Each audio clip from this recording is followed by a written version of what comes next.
Boa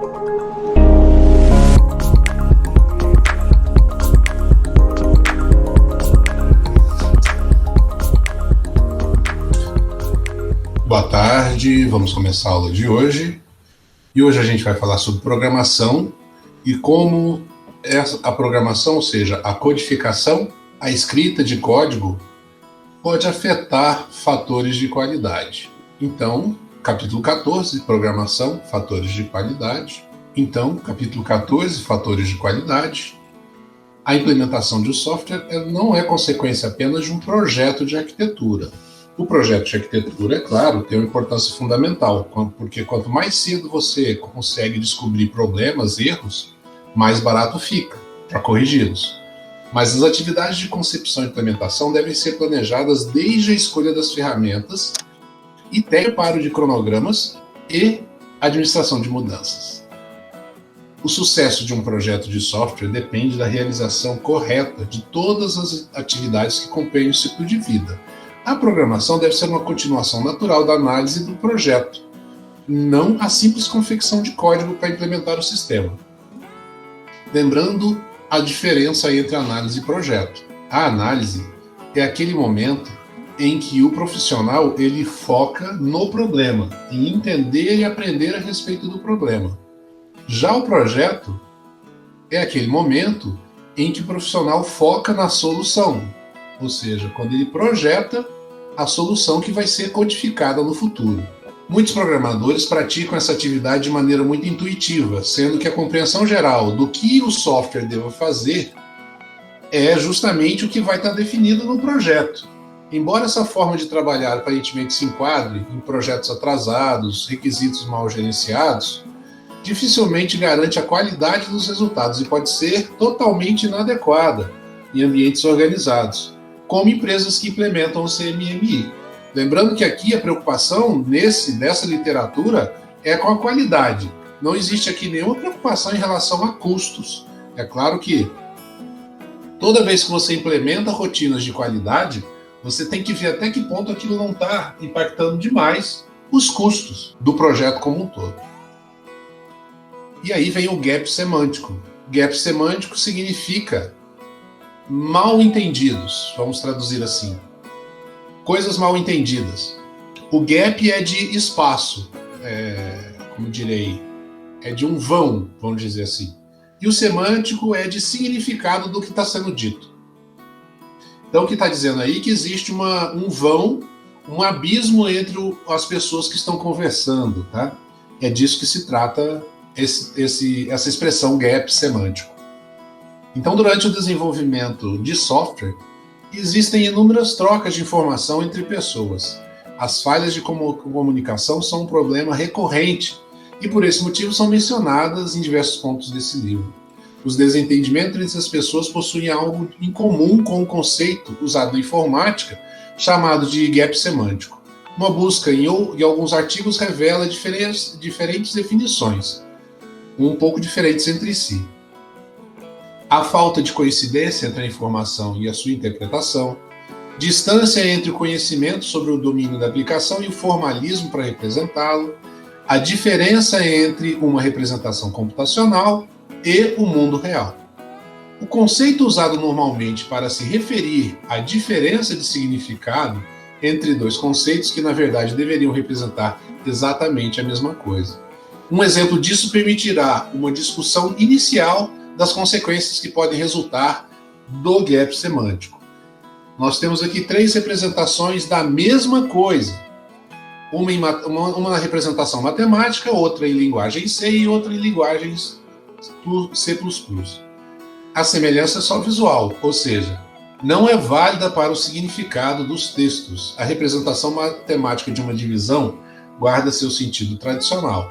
Já nos 2 outros casos, linguagem de programação, para se ter certeza do que cada trecho desse faz, é preciso começar examinando a declaração das variáveis. E aí, está aqui a declaração das variáveis. O código em C continuará perfeitamente válido se utilizarmos qualquer uma dessas declarações. No primeiro caso, nós temos inteiros, no segundo caso, nós temos caracteres, e no terceiro caso, nós temos ponteiros, né, pelo que eu estou entendendo. Pode parecer estranho dividir um caractere por outro, ou ainda dividir um caractere por um número e atribuir o resultado a um ponteiro. Embora o compilador possa emitir avisos ao detectar as misturas de tipos de dados, o código é compilado de qualquer maneira. Em linguagem C++, a situação é mais confusa. Fazendo sobrecarga do operador divisão, por que é mais confusa? Veja, C++ é o C orientado a objeto. E aí a gente tem uma coisa chamada sobrecarga. Um mesmo objeto ele pode ter comportamentos diferentes, dependendo da maneira como ele está sendo referenciado. E é isso que a gente está falando aqui de sobrecarga. Torna-se possível aceitar virtualmente qualquer tipo de dado e realizar qualquer operação com as variáveis. Por exemplo, o código a seguir é perfeitamente legal em C++. Esse código aqui. As variáveis y e z são do tipo C, e o operador de divisão foi redefinido para somar dois atributos. É possível que o programador desse código tivesse seguido estritamente as especificações que lhe foram apresentadas. Também é possível que tais especificações sigam exatamente o que foi prescrito pelo cliente.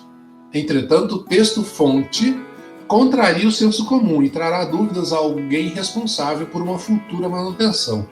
Além disso, um código tão confuso dificilmente não terá defeitos. O que ele está querendo dizer aqui? Ele está começando a nos convencer de que a maneira como a gente interpreta o projeto, ao codificar, pode causar problema no futuro e pode, no presente, embutir erros, defeitos no programa. A influência da linguagem utilizada. Os dois exemplos a seguir servem para ilustrar como a distância semântica pode, às vezes, ser radicalmente reduzida em função da linguagem escolhida. Vamos à teoria de Fibonacci. Vamos considerar inicialmente um problema comumente apresentado como exercício, a série de Fibonacci, que é representado por essa lógica aí. Fibonacci de 0 é 0, Fibonacci de 1 é 1, e Fibonacci de n é Fibonacci de n menos 1 mais Fibonacci de n menos 2. Descrito dessa forma matemática, o problema já está resolvido. Para encontrar um termo qualquer da série, basta aplicar a relação de recorrência da terceira linha. Ao transcrever a descrição para a linguagem de programação procedural como C ou Pascal, existirão diversos elementos a acrescentar para obter um programa executável correto. O problema mais evidente no gap semântico é a sintaxe, visto que toma a atenção do programador com inúmeros detalhes que não contribuem para a solução. A sintaxe, entretanto, não é o único aspecto. Se o programador decidir utilizar um vetor para gerar a série, deverá se preocupar com a indexação desse. Já se optar por trocas de valores entre variáveis, precisará garantir a ordem correta das atribuições, do tipo A recebe B, B recebe C, C vai ser A mais B. O mesmo programa escrito em linguagem funcional, como Haskell ou Clean, e aí qualquer linguagem funcional serve, é implementado da seguinte forma. Ou seja, vocês podem ver que é muito semelhante à definição matemática. As linguagens funcionais, elas são matemáticas. E aí a gente tem aqui a descrição matemática perfeita. E isso vai ser traduzido e compilado como um software. Outro problema é a árvore genealógica. O segundo exemplo é retirado das relações de uma árvore genealógica. Supõe-se que sejam definidos predicados como pai e irmão, tais como pai. O pai de Antônio é o Roberto, o irmão do Roberto é o Danilo. Muito bem, isso é linguagem Prolog, linguagens de lógica proposicional, né? As relações de avô e tio serão definidas dessa maneira que está aqui. A solução pode ser escrita em Prolog. O avô é o pai, que é o pai do pai, o tio é o irmão do pai. Novamente, a escolha de linguagem adequada resultou no esforço mínimo de programação. O uso de C++ ou Java, neste caso, iria requerer um trabalho muito grande.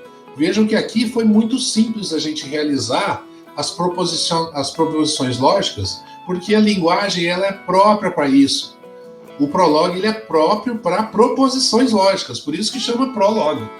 Então, o que está querendo ser dito aqui, a mensagem aqui é a seguinte: para que você consiga programar com qualidade, você deve, no começo, já no início, escolher a linguagem correta para aquilo que você pretende fazer. Primeira coisa é essa. Então, vamos aos paradigmas de programação que nos levam a possíveis linguagens de programação. Os dois problemas discutidos anteriormente foram a interpretação simples em razão de uma escolha correta de linguagem de programação.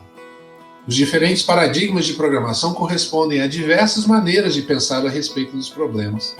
Podem representar também diferentes algoritmos e, por causa disso, graus variados de eficiência. O programa de Fibonacci escrito em Haskell é mais simples de escrever, entender e depurar do que em C. Por outro lado, é em geral menos eficiente que uma versão em C. A exposição detalhada sobre paradigmas de programação pode ser encontrada no livro de Sebesta, que é um livro muito famoso. Então vamos falar sobre esses paradigmas aqui. Imperativo é o primeiro deles. Os programas são compostos de sequências de operações, como atribuição, entrada e saída e controle de fluxo. E por um estado interno, problemas são particionados em subproblemas, o que pode ser ilustrado pelo uso de procedures em Pascal. Outros exemplos de linguagens imperativas são Fortran, COBOL, ALGOL e C. Linguagens funcionais. Um programa é um mapeamento entre entrada e saída, que pode ser realizado pela composição de funções. As linguagens puramente funcionais não usam variáveis. Em virtude disso, as funções não têm efeitos colaterais, o que simplifica enormemente o problema da prova de correção de um programa. Por quê? Se tudo é função, a saída da função é o resultado. Você não precisa preocupar com variáveis locais, variáveis globais, variáveis locais. Você só precisa se preocupar com a saída da função. Por isso que isso facilita a correção do programa. A base teórica das linguagens funcionais é o cálculo lambda. A primeira linguagem funcional foi o Lisp. Usei muito o Lisp, que influenciou muitas outras, como ML, Scheme, Clean, Haskell. As linguagens funcionais são extremamente usadas em aplicações de inteligência artificial, como sistemas especialistas, processamento de linguagem natural e visão computacional. E linguagens lógicas fundamentam-se no cálculo de predicados. A principal linguagem é o Prolog, criada na década de 70. Suas principais aplicações são a inteligência artificial, sistemas especialistas, provas de teoremas e processamento em linguagem natural. E aí a gente tem a combinação do paradigma interativo, o paradigma de orientação a objeto, que é utilizado hoje em dia. Vamos falar um pouquinho sobre ele, mais especificamente sobre ele, porque ele é a grande estrela hoje em dia, né? Tudo hoje se faz com orientação a objeto. Durante várias décadas, a construção de programas foi abordada sob um ponto de vista de decomposição algorítmica. Assim, grandes programas são divididos em módulos e estes em funções. O paradigma orientado a objeto oferece uma alternativa diferente para particionar um problema, que não se baseia apenas em algoritmos. Objetos são unidades de programas que, basicamente, contêm um estado em geral invisível ao exterior. Contém métodos que mudam o estado do objeto, fornece uma interface que expõe os métodos e, eventualmente, componentes de estado e, finalmente, são organizados em hierarquia de classes. Para projetar um programa, o desenvolvedor pode identificar diferentes entidades que fazem parte do problema. Por exemplo, em um sistema que faz conexão via rede, pode-se projetar um objeto que implemente algoritmos de criptografia de compressão de dados. Se diferentes métodos de criptografia ou compressão forem necessários em um mesmo programa, podem ser instanciados vários objetos, cada qual configurado independentemente dos demais para realizar sua tarefa. A base do conceito de orientação a objeto é o tipo abstrato de dados. Um tipo abstrato de dados é, genericamente, uma cápsula, contendo dados que só podem ser acessados por meio de métodos. Como os objetos não expõem sua construção interna, reduz significativamente a complexidade do programa, uma vez que há menos variáveis globais a analisar. A construção de código usando objetos é, a rigor, mais simples do que utilizando módulos. O conceito de encapsulamento usado em tipo abstrato de dados e em objetos é mostrado nessa figura aqui. Você tem os objetos trocando informações entre eles. O uso de tipos abstratos de dados auxilia a manipulação das informações. Por exemplo, a linguagem C++ não implementa cadeias de caracteres nativamente, obrigando, por exemplo, o uso de vetores de caracteres que não são protegidos contra indexações erradas e levam frequentemente a problemas de memória. Uma solução elegante e robusta é criar um PAD para o tipo string. O acesso aos dados é feito por meio de métodos como atribuir ou ler, que garantem o acesso correto ao vetor de caracteres e tratam corretamente situações como uma tentativa de atribuir uma cadeia muito grande a um vetor não dimensionado para recebê-la.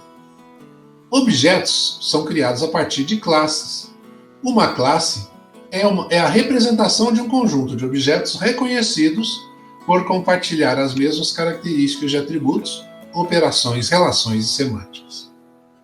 Ao particionar um programa, o paradigma de orientação a objeto oferece uma vantagem em relação ao uso de módulos. Lembra, programação modular. Aqui a gente está falando de orientação a objeto, que é uma evolução da utilização de programação modular. Tá?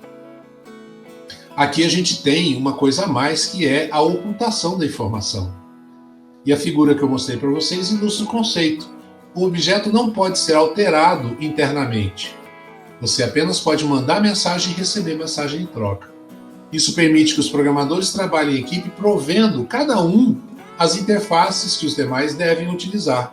Se as interfaces estiverem rigorosamente bem definidas e implementadas, a integração dos diversos componentes terá grandes chances de sucesso. O encapsulamento ele aumenta as possibilidades de reuso.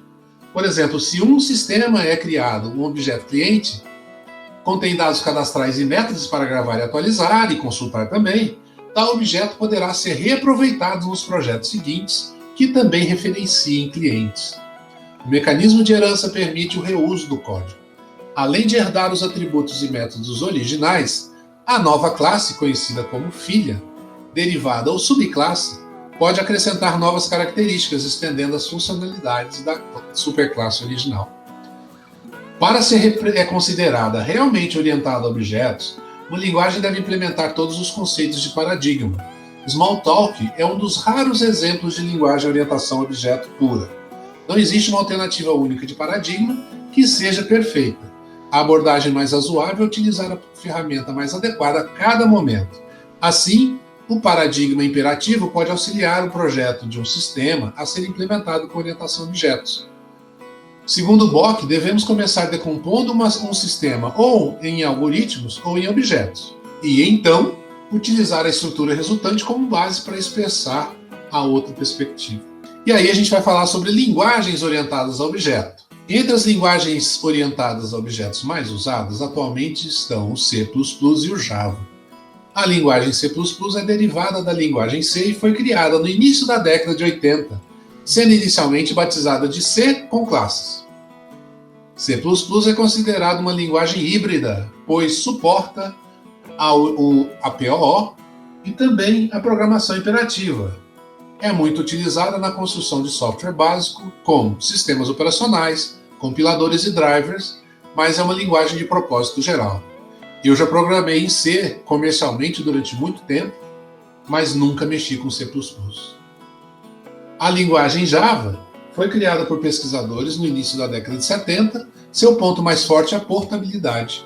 Java não é compilada diretamente no assembler, na máquina-alvo, mas sim em uma linguagem intermediária, o Java Bytecode. Cada diferente plataforma, como o PC ou Mac, possui seu próprio interpretador, que é o Java Virtual Machine. Assim, o bytecode gerado em uma máquina pode ser utilizado em qualquer outra linguagem. E, aliás, existe JVM, Java Virtual Machine, para tudo quanto é dispositivo hoje em dia. Então, a linguagem intermediária vai ser traduzida no assembler da máquina-alvo. Java não possui ponteiros ou os índices de vetores, são verificados contra acessos indevidos, como Pascal ou módulo. Possui o mecanismo de garbage collection, que é coleta de lixo, o que evita o problema conhecido como memory leak, que consiste em encerrar um programa sem liberar memória alocada dinamicamente. Isso é a característica mais genial do Java. Tá? ele ter esse coletor de memória que esteja perdido no computador. E depois vem a orientação a aspectos. A orientação a aspectos é uma forma de programação que surgiu depois da orientação a objeto. Ela ficou ligada só na academia. Ela rapidamente, na academia ela surgiu e na academia ela desapareceu, de forma que hoje em dia não se fala em orientação a aspecto mais. Ela não chegou ao mundo comercial de uma forma assim, concreta. O que ficou mesmo foi a orientação a objeto. E aí eu nem vou me ater muito à questão da orientação a aspectos. Na época em que esse livro foi lançado, foi a época em que estava todo mundo falando que orientação a aspectos ia substituir a orientação a objetos. O que aconteceu foi que a orientação a aspectos desapareceu e todo mundo voltou para a orientação a aspectos. E todo mundo voltou para a orientação a objeto. Agora, a gente pode fazer a combinação de paradigmas diferentes. Algumas vezes é possível tirar proveito de características de várias linguagens ao compor a solução de um problema. Isso pode ser feito escrevendo módulos utilizando diferentes linguagens e fazendo a ligação dos objetos correspondentes. Outra alternativa é utilizar bibliotecas que oferecem um subconjunto ou, por vezes, o conjunto inteiro de recursos de uma dada linguagem. 2 exemplos para a linguagem C++ são a biblioteca ANSI, que implementa Prolog, e a biblioteca FPC, com vários recursos de programação funcional. Mas por que não criar uma linguagem de programação universal, suportando todos os paradigmas? Isso não tornaria mais fácil resolver todos os problemas? Até o presente momento, a resposta tem sido negativa. Bastante improvável que se possa definir uma linguagem desse tipo sem que esta seja muito difícil de usar. Um exemplo de linguagem com recursos dos paradigmas procedural, funcional e lógico é o OS, um projeto iniciado numa universidade alemã, infelizmente com grande quantidade de recurso, que a torna muito complicada. Ou seja, a curva de aprendizado deve ser muito alta e ela certamente não vai chegar a ser utilizada comercialmente. Não chegou a ser utilizada, né? Tratando a complexidade. Talvez o maior desafio do projeto de um sistema seja tratar a complexidade. Produtos grandes são difíceis de projetar, construir e manter. Isso é válido para qualquer sistema, seja este uma aeronave, seja um programa de dezenas de milhares de... Tratar a complexidade dos projetos de engenharia não é uma exclusividade de desenvolvedores de software, muito menos é um problema novo. A técnica de dominar a complexidade é conhecida desde os tempos antigos, dividir e conquistar. Em programação, o problema de complexidade está sempre presente e não há ainda soluções definitivas para tratá-lo. Existem várias técnicas para tratar o assunto, que, juntas, mereceriam um livro a respeito.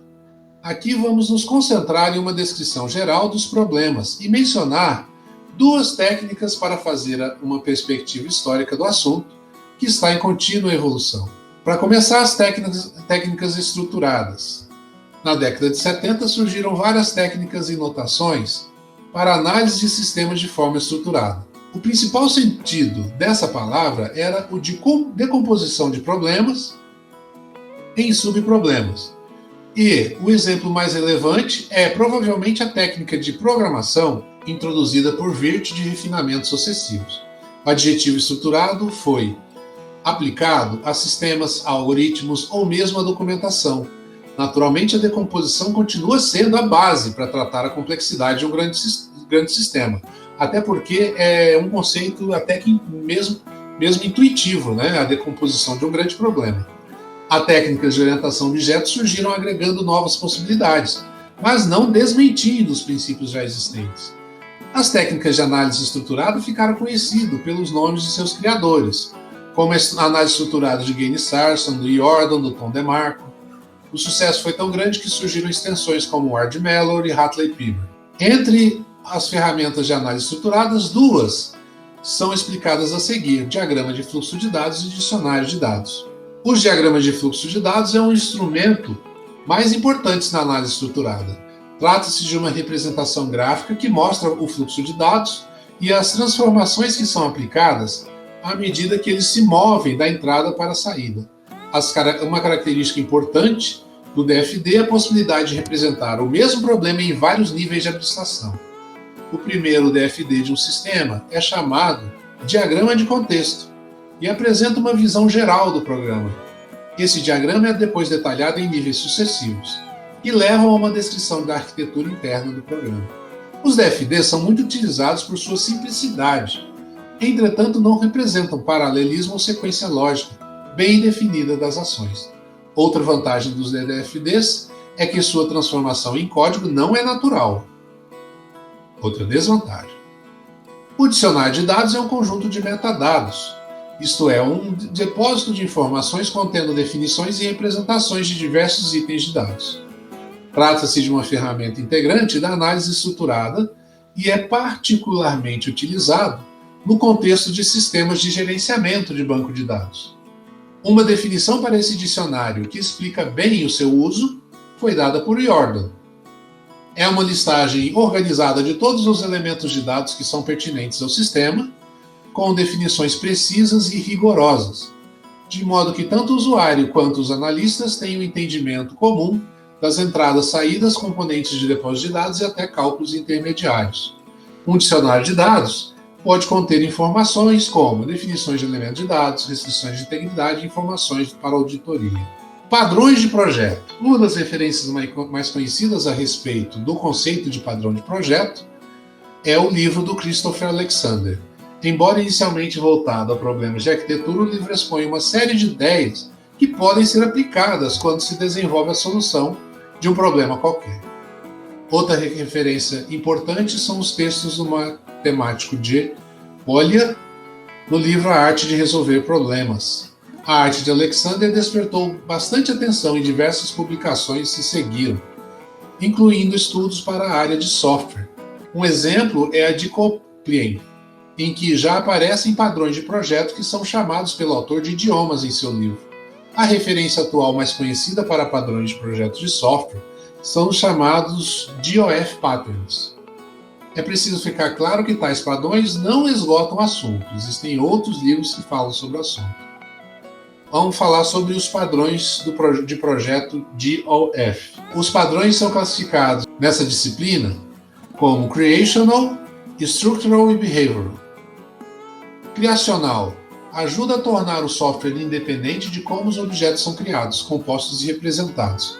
Permite, por exemplo, encapsular a criação de objetos e tornar mais organizada a programação para instanciar objetos de tipos diferentes. Estrutural é usado para identificar como agrupar objetos e classes para formar uma estrutura maior. E comportamental, usado em colaborações dos objetos para atingir um objetivo, com enfoque na interconexão dos objetos. Nessa tabela abaixo estão todos os padrões de projeto DOF que são propostos pela tecnologia. Então tem aí padrões criacionais, estruturais e comportamentais. Segundo Freeman, para utilizar os padrões é preciso compreender claramente como cada um é aplicado, pois padrões de projeto não vão diretamente para o seu código, e sim para o seu cérebro.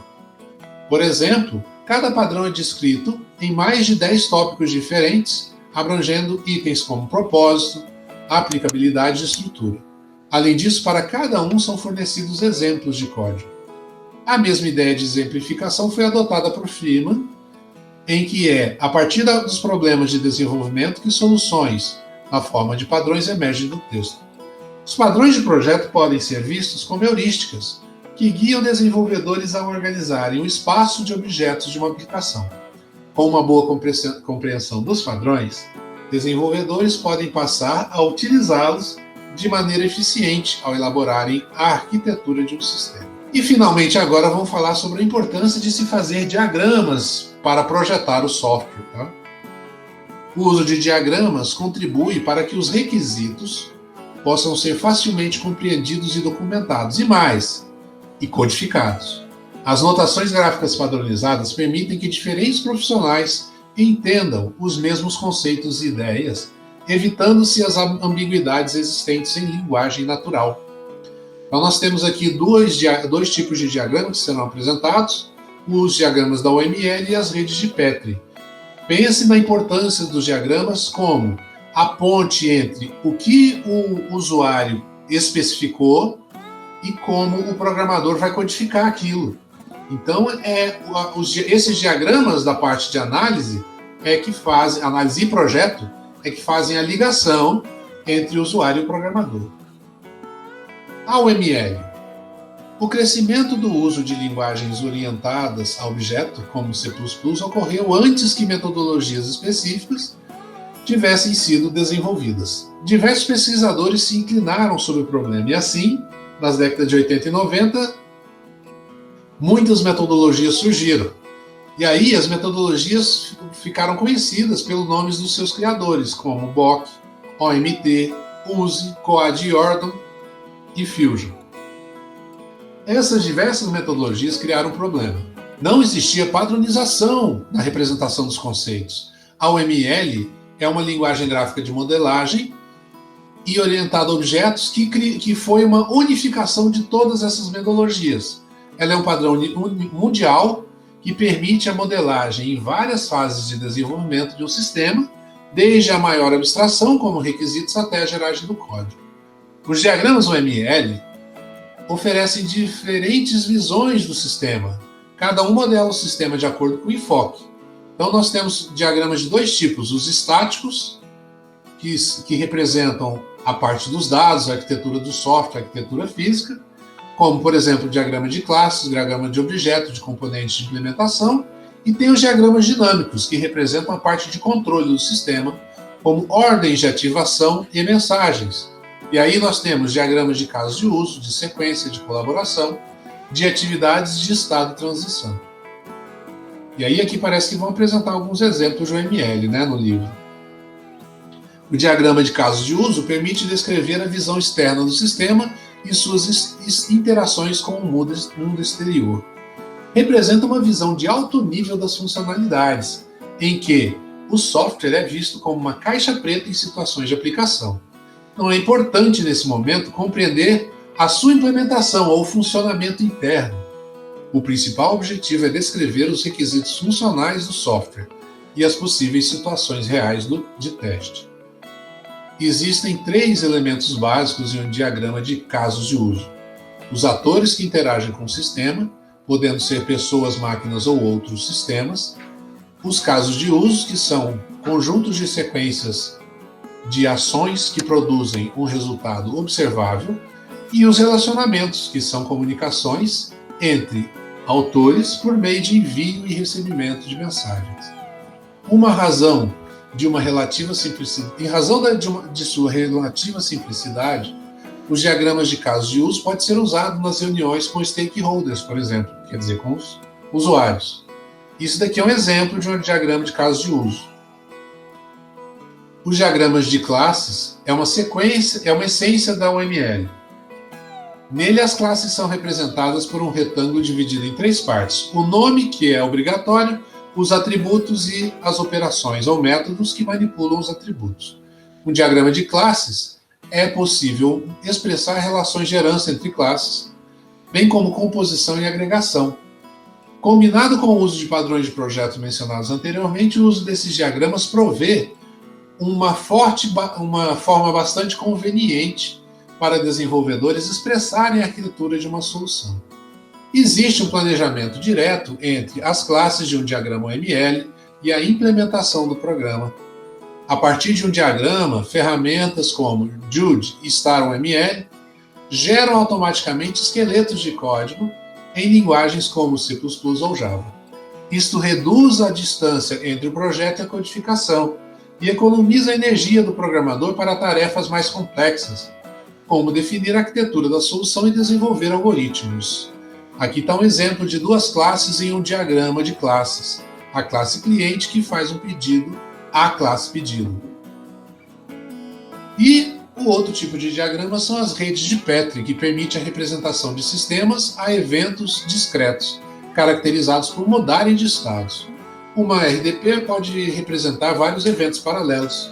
É possível também modelar a quantidade de recursos disponíveis em um sistema e ainda verificar formalmente diversas propriedades, como a existência ou não de deadlocks e de estados não alcançáveis. Essas características tornam as redes de Petri adequadas à modelagem de uma ampla variedade de problemas. A figura mostra um exemplo de rede de Petri sendo editada na ferramenta JARP. Os retângulos são chamados de transições, os círculos brancos lugares, os discos pretos fichas e as flechas arcos. Uma transição dispara quando um arco de entrada pode fornecer uma ficha. Todas essas fichas são consumidas e para cada arco da saída uma nova ficha é criada. Está aqui uma rede de Petri representando o funcionamento de uma máquina. E aí, finalmente, o problema da documentação e da implementação, aqui vista pela visão do código, né? Uma implementação difícil de entender nem sempre é consequência do uso de uma determinada linguagem. É relativamente comum que os próprios desenvolvedores contribuam para complicar o trabalho. Um exemplo disso é não adotar padrões de documentação. A distância semântica é uma expressão usada raramente para se referir a problemas de troca de informação entre duas pessoas. Contudo, podemos aplicar o conceito também aos problemas de comunicação entre os desenvolvedores. A maneira como cada indivíduo compreende o projeto e as tarefas que deve realizar não são necessariamente iguais. A consequência dessas diferenças entre as possíveis visões de um mesmo problema é traduzida na maior dificuldade de implementar, compreender o código e testá-lo, sobretudo durante o trabalho em equipe. O uso de modelos auxilia evitar que os problemas de comunicação ocorram, mas nunca podemos garantir confiabilidade total. Dificilmente as especificações podem cobrir todos os detalhes de um programa. Aqui no caso nós temos projetos descritos em UML e outras linguagens, a implementação e os testes que vai ser feito por outra pessoa. Para ilustrar, observe alguns exemplos de fatos que atormentam programadores, mas não existem nos problemas no mundo real que eles resolvem. Números não sofrem aproximações por truncagem, não há ponteiros perdidos quando uma pessoa abandona uma fila de espera, documentos colocados sobre uma mesa não desaparecem por falta de energia. E aí os efeitos das falhas de comunicação podem ser muito problemáticos. O motivo é que dificilmente um projeto acadêmico de graduação, vou começar de novo. Os efeitos das falhas de comunicação podem não ser muito evidentes para estudantes da universidade, ou seja, para vocês. O motivo é que dificilmente um projeto acadêmico de graduação envolve um grande número de pessoas trabalhando por um longo período de tempo. Programadores trabalhando em projetos reais conhecem inúmeros exemplos do que um mal-entendido pode ocasionar a implementação. O ingrediente adicional para complicar o trabalho é a separação geográfica entre as pessoas, que reduz o volume e a qualidade de comunicação. O caso a seguir aconteceu com um dos autores, separado de outro programador por algumas centenas de quilômetros em um projeto que durou vários meses. A tarefa a ser realizada é bastante simples. O usuário deve escolher o arquivo a ser utilizado para registrar o log de execução. O valor do retorno indica o sucesso da operação. O que poderia ser errado? Aproximadamente 15 dias de debug. A função era utilizada dentro de uma DLL e foi invocada com parâmetro nulo. A falha foi muito difícil de identificar porque era extremamente improvável de acontecer. Porque alguém invocaria uma função para escolher um arquivo de saída utilizando parâmetro nulo. Na verdade, quem invocou a função foi um trecho de código escrito por outro programador. Esse trecho era relativamente complexo e servia para automatizar uma série de tarefas de inicialização de programa. O código continha essa chamada e a atribuição à variável S não fora corretamente realizada. Por que a falha aconteceu? Ou mais precisamente, onde estava o defeito no programa e por que esse defeito existiu? Uma explicação simples seria dizer que a rotina setLogFile deveria testar o parâmetro de entrada. Isso é básico, né, em programação. O contra-argumento é o fato de que, em geral, não se testam todos os argumentos de todas as rotinas, por isso aumenta o código e torna o programa mais lento. Nesse caso específico, não fazia sentido chamar a rotina com parâmetro nulo. Além disso, havia funcionado bem por bastante tempo. até que modificações no código do outro programador levaram à atribuição de nulo e resultaram na falha do programa. Outra questão é a documentação e o código. A maioria dos desenvolvedores percebem duas aplicações para a documentação de um projeto. A primeira é a descrição de um projeto ainda inexistente. A segunda é o registro da estrutura interna de um programa, que evitará um esforço de engenharia reversa quando uma manutenção for necessária. Os modelos e as especificações escritos são importantes por uma série de motivos.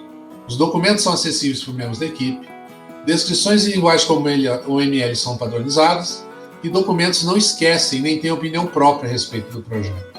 Além de descrever o projeto, os modelos servem para preparar a implementação e podem revelar dificuldades antes que uma única linha de código tenha sido escrita.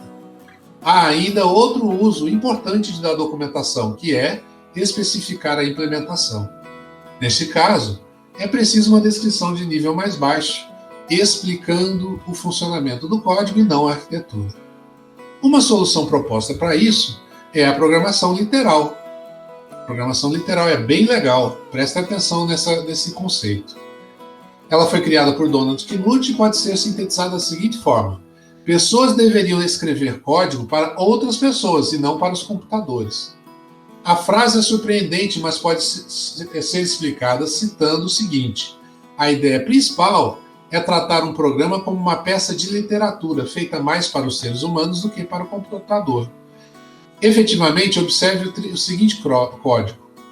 Essa linha de Haskell produz a série de Fibonacci, e é uma versão não recursiva e mais eficiente do que o algoritmo mostrado anteriormente nesse capítulo. Este é um exemplo claro de código escrito para a máquina, e não para ser compreendido por pessoas. Os comentários, ao contrário, não têm muita utilidade, a não ser explicar o código-fonte.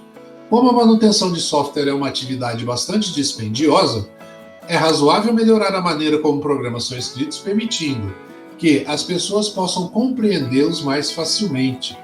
Em geral, programadores comentam os trechos mais críticos de um programa. Determinar o que merece uma descrição ou não é muito subjetivo. Infelizmente, os desenvolvedores tendem a comentar pouco demais. A postura de Knuth consiste em inverter a proporção de código e comentário. Em vez de realizar pequenas anotações do programa, ele propõe que se escreva primeiro um texto explicando todo o funcionamento do software. Esse texto pode conter todos os elementos suportados por um editor moderno, como tabelas, figuras e objetos multimídia. Nesse texto deverá aparecer o próprio programa, que pode estar espalhado e dividido em trechos. Uma ferramenta lê o arquivo e identifica os blocos de código, gerando um arquivo-fonte que será tratado normalmente por um compilador. Conforme mostra a figura, inicialmente o usuário digita a documentação com o código do programa em um editor de textos. As linhas que contêm código são marcadas, por exemplo, usando formatação especial. O documento pode ser impresso normalmente a partir do editor e conter figuras, tabelas e quaisquer outros elementos. Um projeto lê o documento e extrai dele o código-fonte. Um programa lê o documento e extrai dele o código-fonte. Na implementação original, tal programa chamava-se Tangle. Finalmente, o código-fonte pode ser compilado para se obter o executável. Usuários da técnica parecem indicar que ela é realmente efetiva. Ao se concentrar na descrição do código, um programador fica mais atento ao seu funcionamento e menos pressionado ao começar um ciclo de compilação, depuração e escrita. Certamente o processo é mais lento e um programador que não utiliza a técnica terminará antes. Entretanto, essa vantagem pode ser ilusória. O atraso causado pelo uso da programação literal pode ser compensado de vários fatores. A documentação estará pronta com o programa. A documentação é de qualidade superior ao uso de meros comentários. E, finalmente, é provável que a qualidade do código seja superior. A linguagem de programação Haskell oferece um suporte básico e simples à programação literal. Um programa em Haskell pode ter dois tipos de extensão, o HS, que é o fonte comum, e o HLS, indicando que se trata de uma fonte literal. O compilador de Haskell, neste caso, despreza todas as linhas de entrada, exceto aquelas que começam com um caractere maior. Se existem outras vantagens, por que então a programação literal não é amplamente difundida? Na realidade, existe uma longa lista de boas práticas de programação e de engenharia de software que permanecem esquecidas e pouco utilizadas. A razão principal para isso ocorrer é que tais práticas demandam um investimento de tempo que é incompatível com as pressões sofridas por desenvolvedores, ao menos na maioria das organizações. Como, em geral, os compradores de software não têm condições de fazer uma avaliação técnica, a oferta de um concorrente com um cronograma mais curto ou preço inferior pode ser percebida como melhor negócio. Nesse ambiente, há poucas chances que o programador possa perder tempo documentando o código. Um segundo motivo é de ordem mais prática. O debug e o rastreio de programas é, por princípio, algo que não deveria existir. Se o código é escrito e revisado paulatinamente, os defeitos seriam naturalmente eliminados. Infelizmente, programadores continuam cometendo erros e a programação literal introduz um problema sério na atividade de debug. O código-fonte deve ser corrigido dentro de um documento. Foi necessário muito tempo para surgirem ambientes de desenvolvimento integrados, suportando a edição e execução passo a passo de programas. Esses recursos tornam-se instantaneamente inúteis ao aplicar-se a programação literal, né? Agora ele vai falar sobre uma coisa que eu já considero datada, que é essa história de gerador de código. Hoje em dia a gente não fala mais de gerador de código, tá?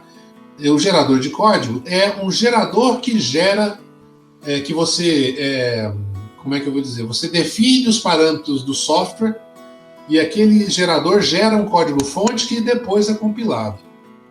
Eu não vou entrar em detalhes com relação ao gerador de código, porque entender que essa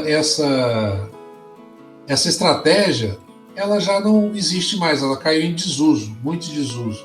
E, finalmente, uma visão geral sobre métodos formais. Métodos formais são uma tentativa de se provar matematicamente de que o programa está correto.